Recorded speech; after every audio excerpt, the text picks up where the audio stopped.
Teammate 15 is back to talk about product and sum rule. Teammate 15 is Marissa Lamberty, Ben Schlanger, Sean Prodden, and I'm Zach Kendall.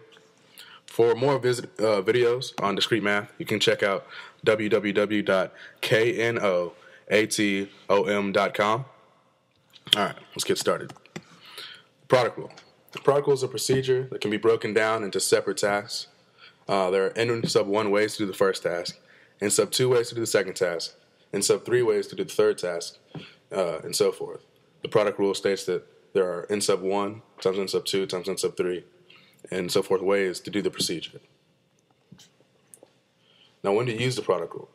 The product rule applies when the procedure has multiple separate tasks. Each task is unrelated to the other, and there are m number of choices that must be made. Product rule examples. A multiple choice test has 5 questions, each with 3 possible answers. How many ways are there to answer all 5 questions? M equals 5. In this case, n sub 1, sub 2, 3, 4, and 5 all equal 3. So 3 to the 5th equals 243 different ways. Another example. How many different bit strings of length 5 are there? There are 5 spots in a bit string of length 5, and each can contain either a 1 or a 0. So m equals 5. And n sub 1, 2, 3, 4, and 5 all equal 2. There are 2 options for each spot, so there are 2 to the 5th or 32 total different strings. Next example. How many strings of 3 digits do not contain the same number twice? In this case, m equals 3. n sub 1 equals 10, the number of possible digits for the first digit in the string. n sub 2 equals 9, the number of possible digits for the second digit in the string. And n sub 3 equals 8, the number of possible digits for the third digit in the string.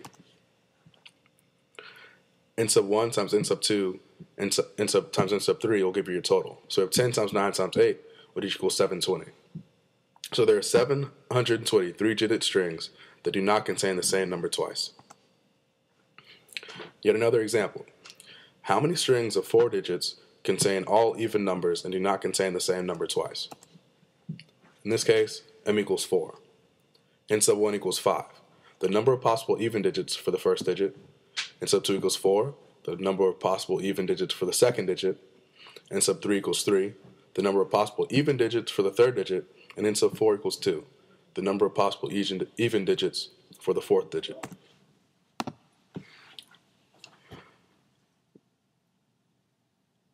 For this example, we're going to use the same strategy used for the last one. So 5 times 4 times 3 times 2 equals 120. So there are 124 digit strings which contain only even numbers and do not repeat numbers.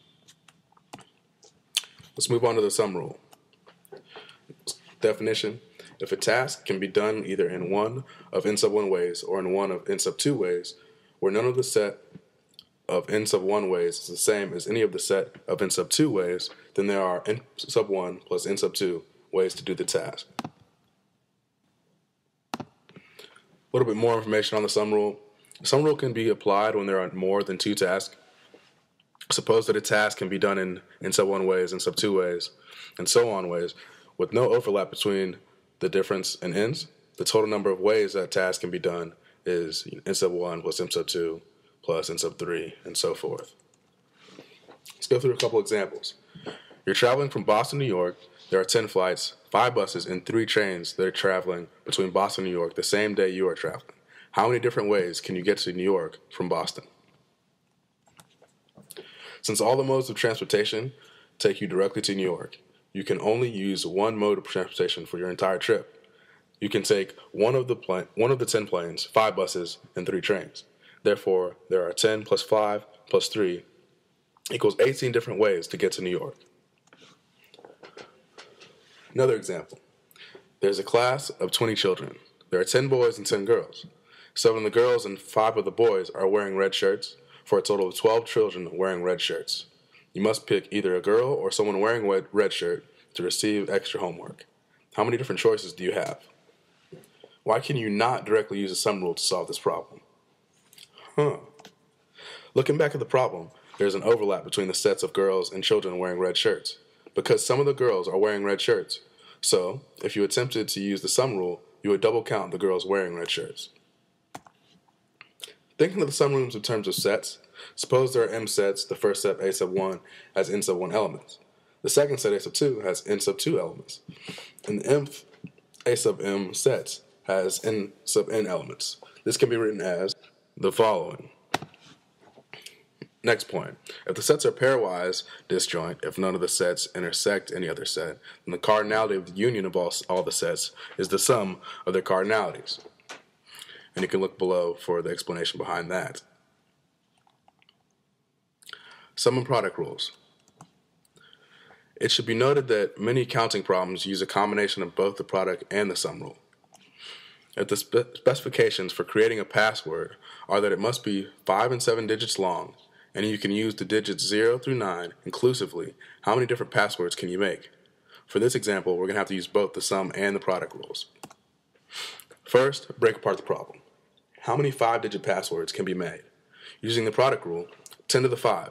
There are 10 possible digits to be put out in each of the 5 spots, so 10 times 10 times 10 times 10 times 10.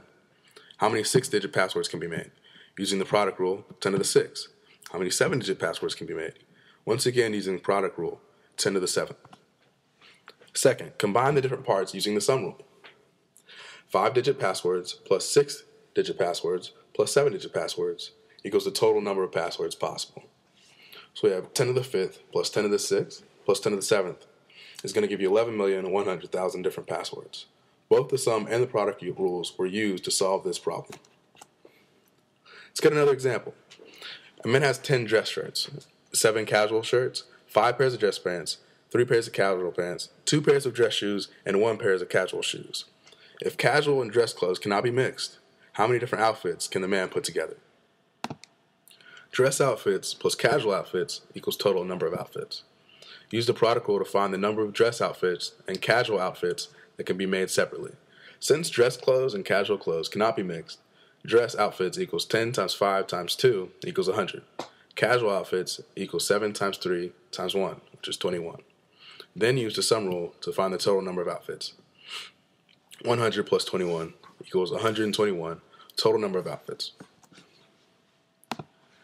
And just like that, folks, we're through another lesson of EECS 203, Discrete Math at the University of Michigan. For more videos, check out the link below. You know Team A15 can't leave you without a knee slapper, so here it goes. How does a mathematician induce good behavior in his or her children? If I've told you n times, I've told you n plus 1 times.